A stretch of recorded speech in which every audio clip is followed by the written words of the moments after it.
Assalamualaikum sahabat muslimah. Apa sahabat muslimah tahu kalau Kepala Kantor Wilayah Kementerian Agama Provinsi Sumatera Selatan, Haji Syafitri Irwan, melalui pembimbing masyarakat Katolik Harmadi nginget ke supaya guru dan pengawas terus berperan aktif dalam nanamke nilai-nilai moderasi beragama, terutama di kalangan pelajar dan generasi muda.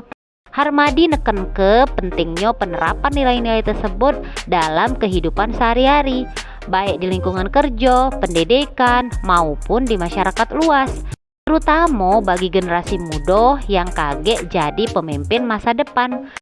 Cak mano yo tanggapan warga? Ayo kita simak wawancaranya. Menurut Anda, apa itu moderasi beragama? Moderasi beragama yaitu kita mencari jalan tengah dengan beberapa agama.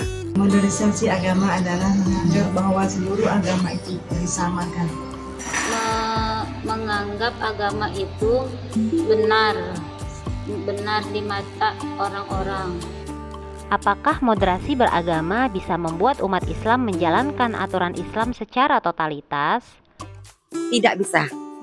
Mungkin belum bisa secara totalitas karena modernisasi itu menganggap agama itu sama benarnya. Moderasi beragama bisa membuat umat Islam menjalankan aturan Islam secara totalitas, itu tentu bisa.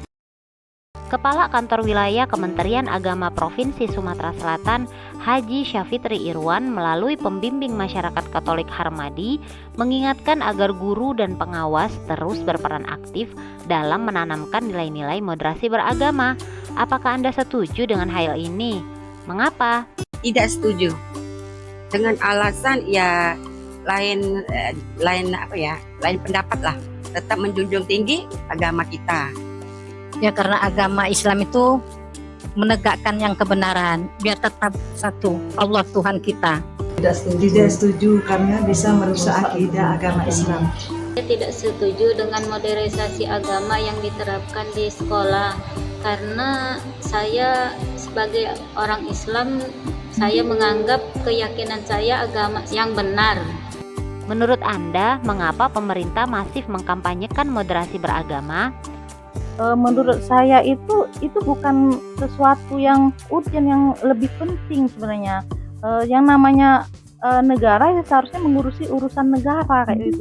Kenapa mereka ini sepertinya takut terhadap agama? Karena dia takut dikuasai oleh agama Islam.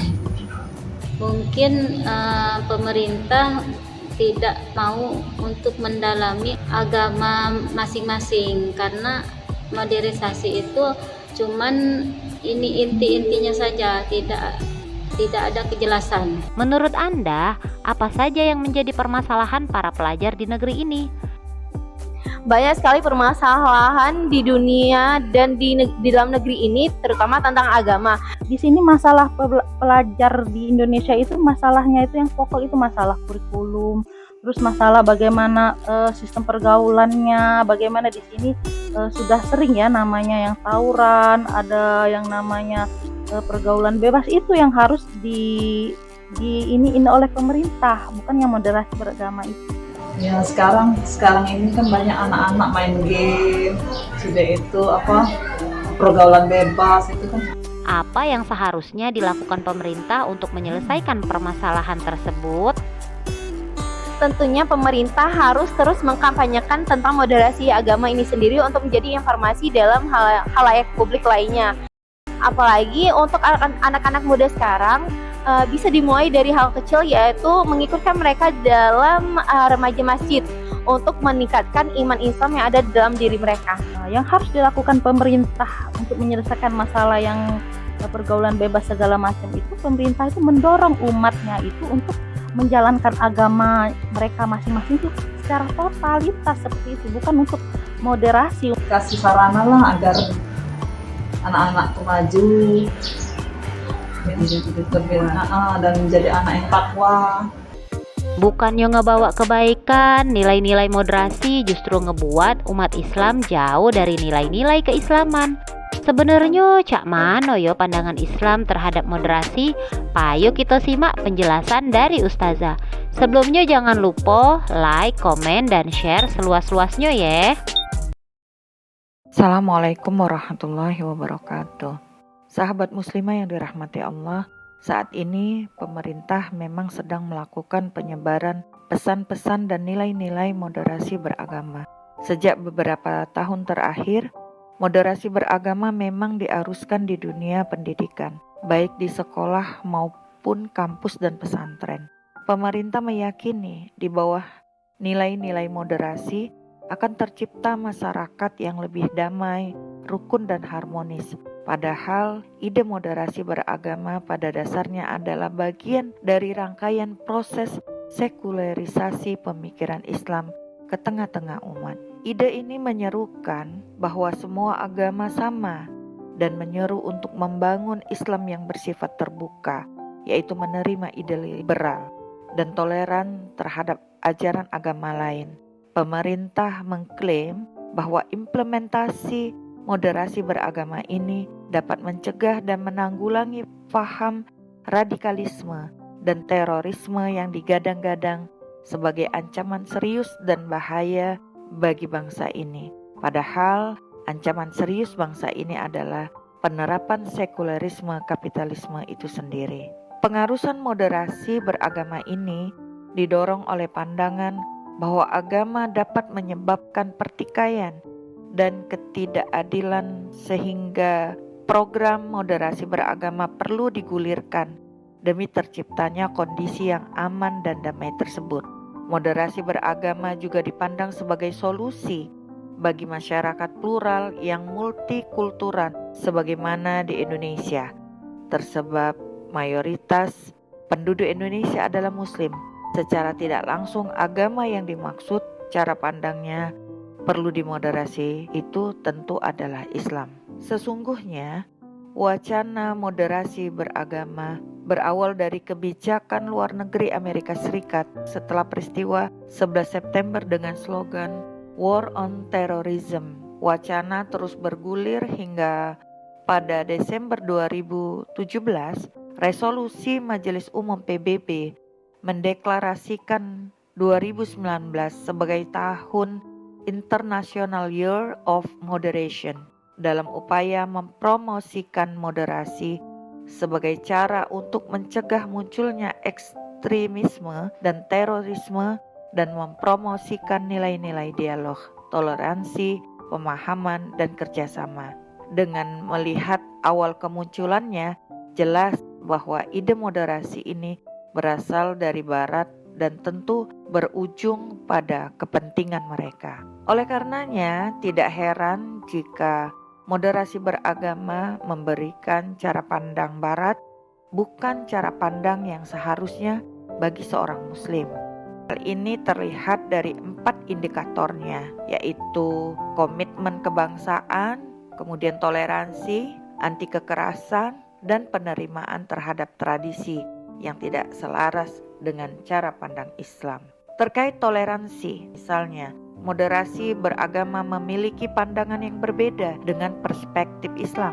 Dalam Islam, toleransi berarti membiarkan dan menghormati umat agama lain, memeluk agamanya dan beribadah.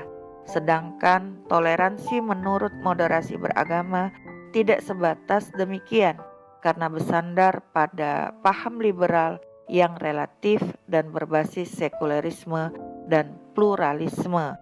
Contohnya, pernikahan beda agama harus diakui sebagai wujud toleransi, sedangkan dalam Islam hal-hal tersebut termasuk pelanggaran dan tidak bisa ditoleransi. Moderasi beragama menyebabkan kesalahpahaman, bahkan melahirkan ketakutan belajar agama dengan dalih tidak mau menjadi ekstremis, radikal, ataupun teroris. Hasilnya, banyak orang tua berpesan agar putra-putrinya tidak mengikuti kajian-kajian Islam di luar sekolah. Dan ini menyebabkan mereka tetap bodoh terhadap agamanya. Mereka sekadar mendapatkan pelajaran agama di sekolah dengan waktu yang minim dan muatan sebatas akidah dan ibadah.